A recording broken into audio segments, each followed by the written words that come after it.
नमस्कार साथियों, उड़ान क्लासेज के इस ऑनलाइन यूट्यूब चैनल पे मैं रविंद्र चारण आप सभी का हार्दिक अभिनंदन करता हूं। साथियों, भारतीय संविधान और राज्य व्यवस्था की जो सीरीज हम लेकर चल रहे हैं उसमें हमारी चर्चा का विषय है संविधान सभा। और संविधान सभा को लेकर हमने पिछले 2 वीडियो में काफी विस्तृत चर्चा की है। इस पे हमने संविधान सभा के गठन, इसकी सदस्य संख्या और गठित हुई विभिन्न समितियों के बारे में चर्चा की। इसी चर्चा में हमने लास्ट वीडियो में जो हमारी चर्चा का विषय रहा वह था प्रारूप समिति। और प्रारूप समिति की अगर बात की जाए तो प्रारूप समिति के अध्यक्ष कौन थे? अध्यक्ष थे डॉक्टर भीमराव अंबेडकर। जी हां दोस्तों, डॉक्टर भीमराव अंबेडकर जो कि प्रारूप समिति के अध्यक्ष थे। संविधान सभा को लेकर आने वाले क्वेश्चंस में एक विशिष्ट क्वेश्चन जो आपसे पूछा जा सकता है, उसमें आपको पूछा जा सकता है कि डॉक्टर भीमराव अंबेडकर जो है इनका निर्वाचन स्थान कौन सा रहा? संविधान सभा में जिस क्षेत्र से ये निर्वाचित होकर आए वह क्षेत्र कौन सा था? इसको लेकर आपको कई प्रकार के ऑप्शन दिए जा सकते हैं। जैसे आपके सामने एक ऑप्शन हो सकता है बंगाल, एक हो सकता है इसमें पूना, एक हो सकता है मद्रास और एक हो सकता है जो संयुक्त प्रांत अपना वो। तो दोस्तों, अगर बात की जाए अंबेडकर के निर्वाचन स्थान की तो पहले जब विभाजित भारत से पूर्व की अगर बात की जाए तो डॉक्टर अंबेडकर का निर्वाचन स्थान जो था वह था बंगाल। लेकिन क्या होता है, जब भारत का विभाजन होता है और विभाजन के बाद बंगाल पाकिस्तान के क्षेत्र में चला जाता है जो कि वर्तमान में बांग्लादेश के नाम से जाना जाता है, तो अंबेडकर का वह स्थान वहां से हट जाता है। ऐसी स्थिति में आवश्यकता होती है कि अंबेडकर को किसी दूसरे स्थान से निर्वाचित करके संविधान सभा में लाया जाए। तो पुनः उनको पूना से निर्वाचित करके संविधान सभा में स्थान दिया जाता है। तो दोस्तों, आपको पूछा जाने वाला जो क्वेश्चन होता है, अगर उसमें बंगाल और पूना दोनों ऑप्शन हो तो आपको राइट आंसर यहां पे पूना को मानते हुए क्लियर करना है, क्योंकि विभाजित भारत के बाद या स्वतंत्र भारत के बाद उनका निर्वाचन क्षेत्र कौन सा है? पूना है। और इसी क्षेत्र का प्रतिनिधित्व करते हुए वे संविधान सभा के सदस्य रहते हैं। इसी के साथ दोस्तों, हम बात कर रहे थे प्रारूप समिति जो है इसका गठन जो हुआ, गठन हुआ था 29 अगस्त 1947। हम बात करें प्रारूप समिति के गठन की। गठन कब हुआ? 29 अगस्त 1947। और 29 अगस्त 1947 को डॉक्टर अंबेडकर की अध्यक्षता में गठित प्रारूप समिति जो थी इसमें 7 सदस्य थे। और प्रारूप समिति के द्वारा क्या किया जाता है? एक संविधान का प्रारूप तैयार किया जाता है।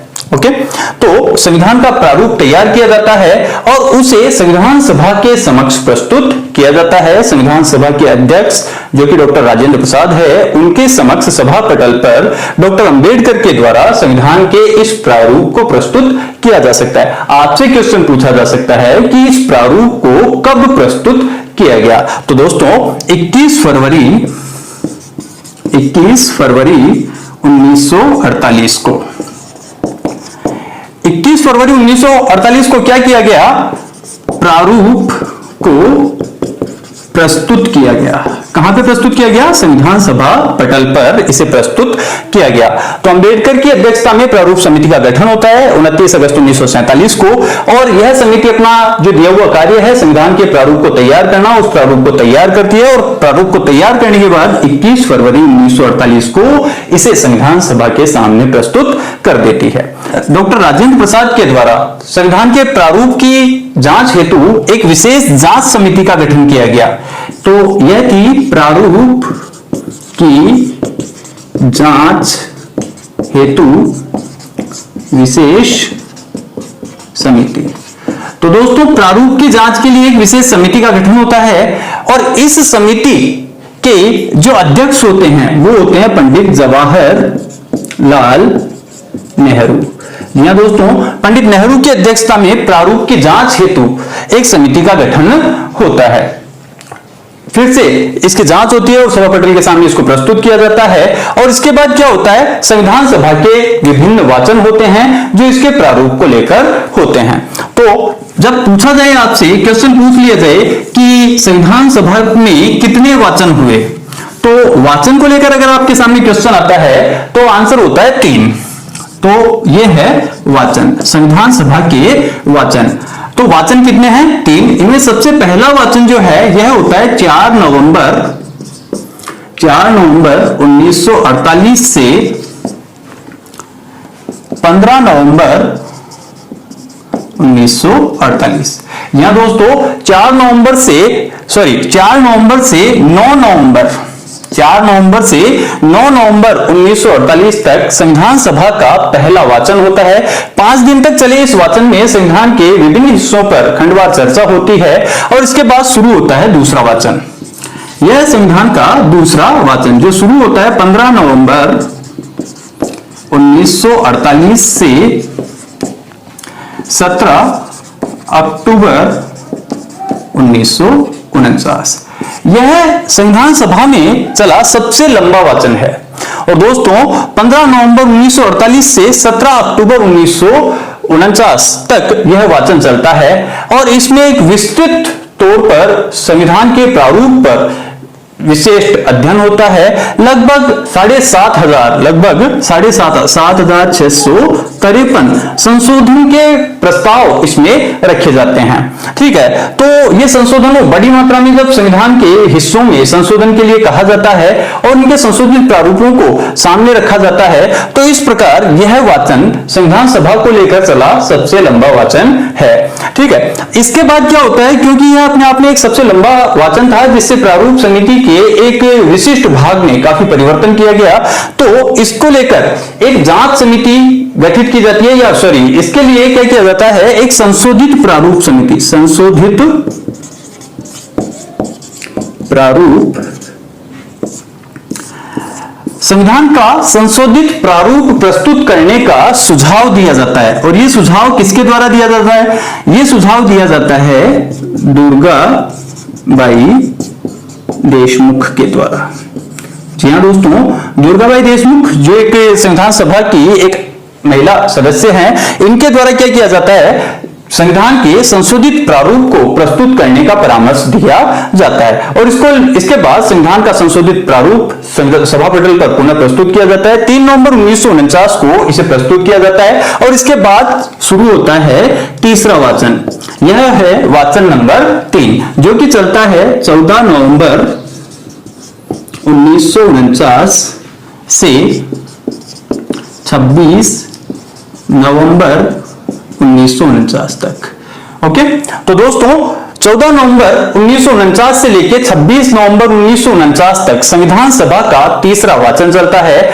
इस वाचन में संविधान के विभिन्न खंड, दूसरे वाचन में जो खंड थे उनको, तथा जो अब तक संविधान सभा प्रगति कर चुकी थी विभिन्न हिस्सों को लेकर, उन सभी पर खंडवार एक बार पुनः चर्चा होती है, वाद विवाद विचार विमर्श का एक सिलसिला चलता है। और इसके बाद 26 नवंबर 1949 को संविधान सभा के सदस्यों के द्वारा सर्वसहमति से इसे अंगीकृत, अधिनियमित, आत्मर्पित कर लिया जाता है। तो 26 नवंबर 1949 दोस्तों यह वह दिनांक है जिस दिन हमारा संविधान बनकर पूरी तरीके से तैयार हो जाता है। और इसी दिन संविधान सभा के जो सदस्य हैं इनके द्वारा क्या किया जाता है, हमारे संविधान को अंगीकृत, अधिनियमित और आत्मर्पित कर दिया जाता है। तो दोस्तों 26 नवंबर 1949 को लेकर आपसे क्वेश्चन पूछा जा सकता है कि कितने सदस्यों के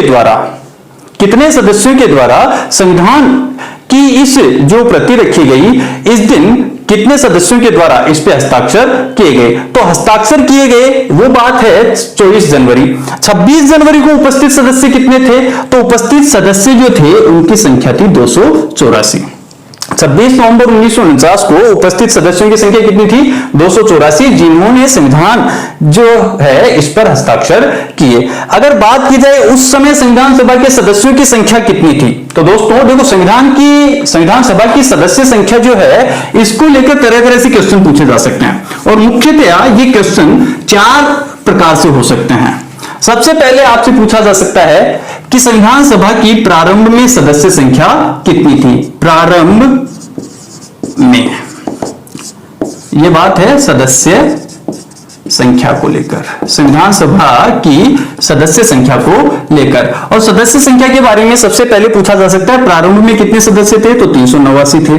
ठीक है, इसके बाद मुस्लिम लीग के द्वारा संविधान सभा का बहिष्कार कर देने पर, तो दोस्तों हम बात करें सदस्य संख्या की, प्रारंभ में कितने थे? 389। मुस्लिम लीग के द्वारा जब संविधान सभा का बहिष्कार कर दिया जाता है तो सदस्य संख्या कितनी रह जाती है? तो सदस्य संख्या रह जाती है 324। इसके बाद अगर बात करें तो जब भारत का विभाजन हुआ तो विभाजन के बाद क्या कर रहे हैं हम? विभाजन के बाद सदस्य संख्या, विभाजन के बाद सदस्य संख्या कितनी रही? 299। ओके, और हस्ताक्षर कितने लोगों ने किए? हस्ताक्षर किए, ठीक है, कितने लोगों ने हस्ताक्षर किए? और हस्ताक्षर किए जब ये क्वेश्चन आता है तो 284 सदस्यों के द्वारा संविधान पर हस्ताक्षर किए गए। तो दोस्तों इस प्रकार हमारा संविधान जो है प्रारंभ में 389 से शुरू हुआ और उस पर हस्ताक्षर कितने लोगों के द्वारा किए गए? 284 सदस्यों के द्वारा इस पर हस्ताक्षर किए गए। 26 नवंबर 1949 को संविधान को अंगीकृत किया गया, अधिनियमित किया गया और आत्मार्पित किया गया। अब आपसे इसको लेकर और भी कई प्रकार के प्रश्न पूछे जा सकते हैं, जैसे संविधान सभा जो है इसकी यह कितने दिनों में इसने संविधान को तैयार किया? तो संविधान को बनने में लगा समय कितना था? तो संविधान के निर्माण में लगा समय, और समय कितना लगा? 2 वर्ष 11 माह 18 दिन। जी हाँ दोस्तों, 2 वर्ष 11 माह 18 दिन का समय लेकर संविधान का निर्माण हुआ। इस बीच संविधान सभा के सत्र आयोजित किए गए। कितने सत्र जो थे, कितने सत्र आयोजित किए गए? 12 सत्र आयोजित किए गए। अगर पूछा जाए संविधान सभा में कुल कितने सत्र आयोजित किए गए, तो 12 सत्र आयोजित किए गए। और संविधान बनना जो शुरू हुआ था वो हुआ 9 दिसंबर 1946 संविधान सभा की पहली बैठक हुई। 26 नवंबर 1949 यह संविधान सभा के द्वारा संविधान को अंगीकृत, अधिनियमित, आत्मार्पित कर देने की दिनांक है। तो 26 नवंबर 1949 को हमारा संविधान बनकर तैयार हो गया। और जिस दिन संविधान बनकर तैयार हुआ उसी दिन संविधान के 16 अनुच्छेद जो है इन्हें प्रभावी बना दिया गया। ये महत्वपूर्ण अनुच्छेद थे जो कि आवश्यक थे तुरंत प्रभावी किए जाना, तो उनको उसी समय प्रभावी कर दिया गया। तो कितने अनुच्छेदों को लागू कर दिया गया? 16 अनुच्छेद उसी दिन लागू कर दिए गए। और इस वजह से इस दिन को आंशिक विधि दिवस के रूप में मनाया जाने लगा। किसके रूप में मनाया जाने लगा? आंशिक विधि दिवस के रूप में मनाया जाने लगा। 26 नवंबर की जो दिनांक है उसे आंशिक विधि दिवस के रूप में मनाया जाने लगा। क्यों मनाया जाने लगा? क्योंकि आंशिक रूप से संविधान का कुछ हिस्सा इस दिन लागू कर दिया गया था। कितने अनुच्छेद लागू कर दिए गए थे? 16 अनुच्छेद इसी दिन लागू कर दिए गए थे। इसके बाद अगर बात करें तो अंबेडकर, जो डॉक्टर भीमराव अंबेडकर है, इनका बड़ा महत्वपूर्ण योगदान रहा हमारे संविधान के निर्माण में। अतः 26 नवंबर 2015 को डॉक्टर भीमराव अंबेडकर की 125वीं जयंती के अवसर पर 26 नवंबर 2015 से 26 नवंबर को संविधान दिवस के रूप में मनाया जाने लगा। तो 26 नवंबर को पहले किसके रूप में मनाया जाता था? आंशिक विधि दिवस के रूप में मनाया जाता था। लेकिन 26 नवंबर 2015 से इसे किसके रूप में मनाया जा रहा है? संविधान दिवस के रूप में मनाया जा रहा है। जी हां दोस्तों, काफी इंपॉर्टेंट है। कई एग्जाम में ये क्वेश्चन पूछ लिया गया है कि संविधान दिवस किस दिन मनाया जाता है। तो 26 नवंबर जो है इसको किसके रूप में मनाया जाता है? संविधान दिवस के रूप में मनाया जाता है। और संविधान दिवस के रूप में इसे कब से मनाया जा रहा है? तो 2015 से इसे संविधान दिवस के रूप में मनाया जा रहा है। ओके, तो इस प्रकार हमारे संविधान का एक बड़ा पार्ट जो था अब वो बनकर तैयार हो चुका है, वो लागू हो चुका है। लेकिन क्या पूर्णतः संविधान लागू हुआ? और पूर्णतः संविधान के लागू होने की जब हम बात करते हैं तो संविधान पूर्णतः लागू कब हुआ? 26 जनवरी 1950। पूर्णतः लागू कब हुआ? 26 जनवरी 1950। दोस्तों, आपके मन में एक प्रश्न उठता होगा कि जब संविधान 26 नवंबर को बनकर तैयार हो गया, 26 नवंबर 1949 को बनकर तैयार हो गया, तो 26 जनवरी को उसे लागू क्यों किया गया? उसी दिन क्यों नहीं उसे लागू कर दिया गया? तो तो इसके लिए क्या है कि कांग्रेस के द्वारा हमारा जब राष्ट्रीय आंदोलन चल रहा था, तो राष्ट्रीय आंदोलन के समय कांग्रेस के द्वारा 26 जनवरी को स्वाधीनता दिवस के रूप में मनाया जा रहा था। ठीक है, तो स्वाधीनता दिवस के रूप में 26 जनवरी को मनाया जा रहा था और इसकी वजह से हमारे राष्ट्रीय आंदोलन में काफी तीव्रता आ गई थी।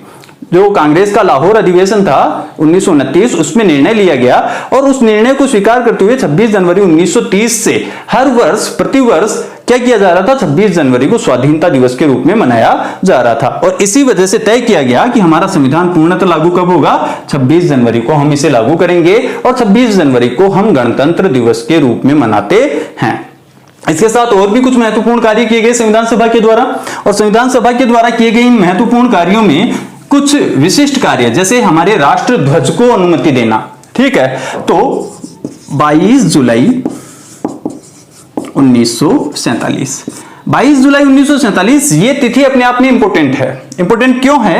क्योंकि इस दिन क्या किया गया, राष्ट्र ध्वज को संविधान सभा के द्वारा स्वीकृति दी गई या राष्ट्र ध्वज को अंगीकार किया गया। ओके, इसके बाद हम बात करते हैं मई 1949, और मई 1949 भी अपने आप में इंपॉर्टेंट है। क्यों? क्योंकि इस दिन भारत को राष्ट्रमंडल का सदस्य स्वीकार किया गया, राष्ट्रमंडल की सदस्यता इसे दे दी गई। ओके, इसके बाद एक महत्वपूर्ण तारीख आती है जिसका काफी अहम रोल रहता है संविधान सभा में और जिसको लेकर काफी क्वेश्चंस पूछे जा सकते हैं, और यह तारीख है 24 जनवरी। 24 जनवरी, ठीक है, 24 जनवरी 1950। तो दोस्तों ऐसा क्या हुआ इस तिथि के दिन? तो इसमें कुछ महत्वपूर्ण निर्णय लिए गए। जैसे सबसे पहले अगर बात करें हमारा राष्ट्रगान, ठीक है, हमारे राष्ट्रगान को मान्यता दी गई। आपको पता है राष्ट्रगान जो जनगण मन है किसके द्वारा रचित है? जो रविंद्रनाथ ठाकुर हैं, रविंद्रनाथ टैगोर, रविंद्रनाथ टैगोर के द्वारा रचित हमारा जो राष्ट्रगान है इसे संविधान सभा के द्वारा अंगीकृत किया गया। कितनी तारीख को? 24 जनवरी 1950 को। अगर पूछ लिया जाए आपसे एग्जाम में कि राष्ट्रगान को सबसे पहले कब और कहां गाया गया या कांग्रेस के द्वारा इसे सर्वप्रथम कब अपनाया गया, तो 1911 में कांग्रेस का एक कलकत्ता अधिवेशन था, सबसे पहले वहां पे राष्ट्रगान को गाया गया था। ओके, इसके बाद एक और बात है, 24 जनवरी 1950 के दिन ही हमारे राष्ट्रगीत क्या है, हमारा राष्ट्रगीत। तो 24 जनवरी 1950 के दिन क्या किया गया, हमारे राष्ट्रगीत को स्वीकृति दी गई। राष्ट्रगीत किसके द्वारा रचित है? बंकिम चंद्र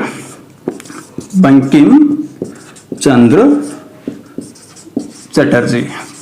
तो बंकिम चंद्र चटर्जी के द्वारा रचित जो हमारा राष्ट्रगीत है इसे भी 24 जनवरी 1950 को स्वीकृत किया गया। इसके बारे में अगर पूछा जाए कि सबसे पहले इसे कब अपनाया गया, तो कांग्रेस के द्वारा वही कलकत्ता अधिवेशन में 1896 में सर्वप्रथम राष्ट्रगीत को कांग्रेस के द्वारा अपनाया गया था। ठीक है, और आजाद होने के बाद संविधान सभा के द्वारा इसे स्वीकृति दी गई 24 जनवरी 1950 को। इस दिन एक और महत्वपूर्ण कार्य हुआ, और वो महत्वपूर्ण कार्य क्या था, हमारी संविधान सभा के अध्यक्ष जो थे डॉक्टर राजेंद्र प्रसाद।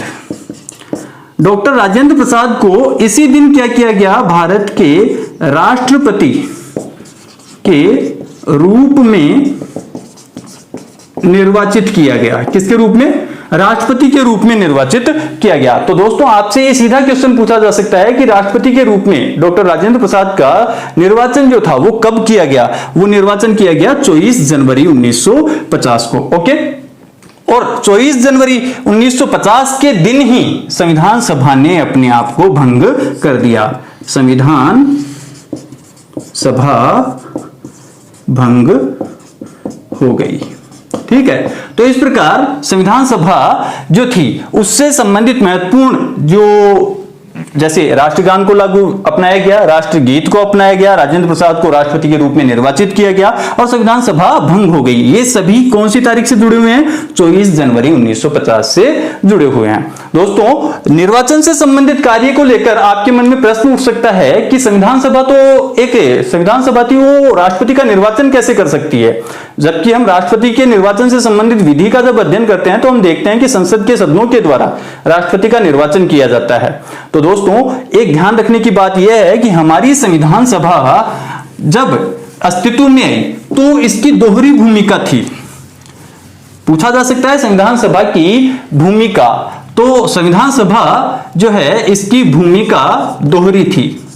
ठीक है, एक तो यह कार्य कर रही थी संविधान सभा के रूप में, संविधान सभा के रूप में, और संविधान सभा के रूप में इसका कार्य क्या था? संविधान का निर्माण करना। और इसकी अध्यक्षता कौन कर रहे थे? राजेंद्र प्रसाद। दूसरा इसका कार्य जो था वो था संसद के रूप में, यह एक अंतरिम संसद के रूप में कार्य कर रही थी। और जब ये संसद के रूप में कार्य कर रही थी, इसकी अध्यक्षता कौन करता था? जीवी मावलंकर। ठीक है, गणेशंकर वासुदेवन मावलंकर। तो हमारी संविधान सभा जो है इसकी भूमिका कैसी थी? दोहरी भूमिका थी। और दोहरी भूमिका में दो प्रकार के कार्य कर रही थी, एक तो संविधान के निर्माण से संबंधित कार्य है और ये एक संसद के रूप में कार्य कर रही थी। तो संविधान सभा जो थी 24 जनवरी 1950 के दिन क्या होता है? संविधान सभा जो होती है वो भंग हो जाती है। लेकिन क्या संसद के रूप में इसका कार्य समाप्त हो जाता है? जी नहीं दोस्तों, संसद के रूप में ये तब तक कार्य करती है जब तक कि एक निर्वाचित लोकसभा और राज्यसभा अस्तित्व में नहीं आ जाती, या फिर कहें तो निर्वाचित संसद जो है वो अस्तित्व में नहीं आ जाती। ओके, तो इस प्रकार हमारी संविधान सभा से संबंधित महत्वपूर्ण फैक्ट क्लियर होते हैं। अब एक और क्वेश्चन बनता है और वो क्वेश्चन बनता है महिलाओं को लेकर। संविधान सभा में महिलाएं, संविधान सभा में महिलाएं, और इसको लेकर कई प्रकार के प्रश्न पूछे जा सकते हैं। पूछा जा सकता है पहली बैठक में महिलाएं कितनी थी? पहली बैठक में, तो पहली बैठक में महिलाओं की संख्या कितनी थी? 9। ठीक है, कुल महिलाओं की कुल संख्या, महिलाएं जो थी, कुल महिला सदस्य, ठीक है, वो कितनी थी? 15। ठीक है, तो दोस्तों संविधान सभा की पहली बैठक में उपस्थित महिलाओं की संख्या कितनी थी? 9। और अगर पूछा जाए कुल सदस्य महिला जो थी वो कितनी थी? वो थी 15। अगर पूछा जाए देसी रियासत से महिला, देसी रियासत से महिला, कौन महिला सदस्य थी? देसी रियासत से थी। ठीक है, और ये थी एनी मस्करनी। कौन थी? एनी मस्करनी। ठीक है, और कहां से थी ये थी त्रावणकोर, कोच्चि से। कहां से थी? कोच्चि त्रावणकोर से। कौन है? एनी मस्करनी, एकमात्र ऐसी महिला जो कहां से है? देसी रियासत से इसे सदस्य बनाकर भेजा गया। कहां पे भेजा गया? संविधान सभा में। और पूछा जाए संविधान सभा में एकमात्र मुस्लिम महिला, संविधान सभा में एकमात्र मुस्लिम महिला कौन थी? तो वो थी बेगम एजाज रसूल। कौन थी? बेगम एजाज रसूल। ठीक है, तो दोस्तों इस प्रकार महिलाओं को लेकर संविधान सभा से संबंधित क्वेश्चन पूछा जा सकता है कि पहली बैठक महिलाएं कितनी थी, कुल महिलाएं कितनी थी, देसी रियासत से आने वाली महिला कौन थी, और मुस्लिम महिला कौन थी। इसी के बाद एक और क्वेश्चन जो आपसे पूछा जा सकता है राजस्थान के संदर्भ में। किसके संदर्भ में? राजस्थान के संदर्भ में। राजस्थान के संदर्भ में आपसे पूछा जा सकता है कि राजस्थान से संविधान सभा में सदस्यों की संख्या कितनी थी।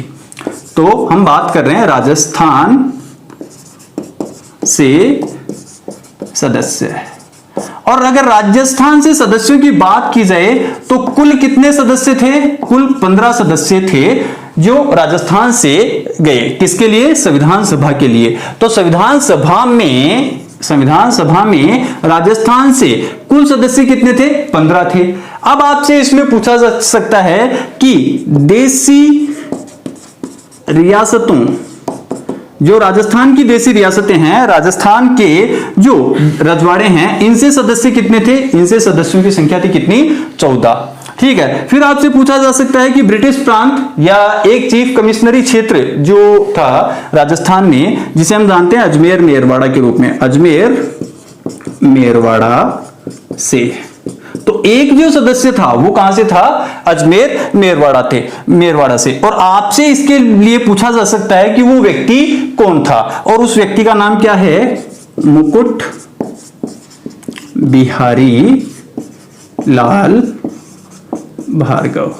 ओके, तो दोस्तों इस प्रकार हमारी संविधान सभा में राजस्थान से कुल सदस्य हैं 15, ठीक है। देशी रियासतों से आने वाले सदस्यों की संख्या है 14, तथा अजमेर मेरवाड़ा से कितने, एक है सदस्य, और वो सदस्य कौन है, मुकुट बिहारी लाल भार्गव। अब आपसे यह भी पूछा जा सकता है कि इनमें मनोनीत सदस्य कौन से हैं और निर्वाचित सदस्य कौन से हैं। तो दोस्तों ये जो 14 सदस्य हैं ये सभी क्या है, मनोनीत, क्योंकि ये कहां से गए हैं, देशी रियासतों से गए हैं। और मुकुट बिहारी लाल जो कि अजमेर मेरवाड़ा से हैं, ये क्या है, एक निर्वाचित सदस्य हैं। तो आपसे एग्जाम में क्वेश्चन पूछा जा सकता है कि राजस्थान से निर्वाचित होकर संविधान सभा में गए सदस्य कौन है, और कौन है वो है मुकुट बिहारी लाल भार्गव। ओके, तो इस प्रकार ये स्थिति क्लियर होती है। अब आपसे एक और क्वेश्चन पूछा जा सकता है कि ऑल ओवर इंडिया में जो ब्रिटिश प्रांत है उनसे अंतिम रूप से संविधान सभा में कितने सदस्य रहे। तो दोस्तों विभाजन के समय आपको पता है बलूचिस्तान वाला इलाका जो है वो कहां चला गया, पाकिस्तान में, ठीक है।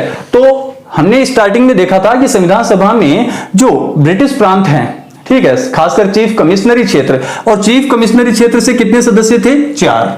एक कहां चला गया, एक हो गया बलूचिस्तान, ये हो गया बलूचिस्तान कहां चला गया, पाकिस्तान में, ठीक है। तो अब भारत में कितने रह गए, 3। तो चीफ कमिश्नरी क्षेत्रों से जो सदस्य हैं उनकी संख्या कितनी रह गई, अंतिम तौर पे 3। ओके, तो दोस्तों इस प्रकार संविधान सभा से संबंधित जितने भी महत्वपूर्ण फैक्ट है, जितने भी महत्वपूर्ण तथ्य हैं जिनको लेकर किसी प्रकार के प्रश्न किसी भी एग्जाम में पूछे जा सकते हैं, उन सभी को हमने अपने इस वीडियो में क्लियर करने की कोशिश की है, और बहुत हद तक संभावना है कि इससे बाहर कोई क्वेश्चन ना हो। अगर आपको हमारा वीडियो अच्छा लगता है तो इसे लाइक करें, शेयर करें, और ज्यादा से ज्यादा लोगों तक पहुंचाने में हमारा सहयोग करें। जय हिंद, जय भारत, धन्यवाद।